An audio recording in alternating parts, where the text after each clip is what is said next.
নির্বোধ, নির্লজ্জ, আনপ্রফেশনাল এই মুহূর্তে বাংলাদেশ দলকে যে কোনো ট্যাগই দেন না কেন তা হবে বাংলাদেশ দলের জন্য অনেক বেশি বেমানান। বাংলাদেশ দল এর থেকেও আরও বেশি কটু কথা ডিজার্ভ করছে।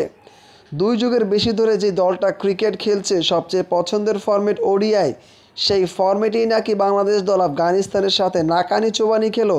190 রান চেস করতে নেমে বাংলাদেশ দল যেভাবে খেলেছে তা মনে হবে নামিবিয়ার কাছ থেকেও তারা খেলা কম পারে। যেমনটা দেখা গেছে সাউথ আফ্রিকাকে তারা হারিয়েছে। বাংলাদেশ দলের এমন বেজাহাল অবস্থা তা হয়তো ক্রিকেট আর কখনো এর আগে দেখেনি। বাংলাদেশ দলের স্কোর কার্ড দেখে অনেকে ফোন নাম্বার ভেবে কলও দিতে পারেন। ভুলেও কল দিয়েন না, তাহলে হয়তোবা ভিন্ন কোনো ফোনে চলেও যেতে পারে। স্বাচ্ছন্দ্যেই সিরিজটা জয়লাভ করে নিয়েছে আফগানিস্তান। এখন শুধু হোয়াইট ওয়াশ করাটাই বাকি।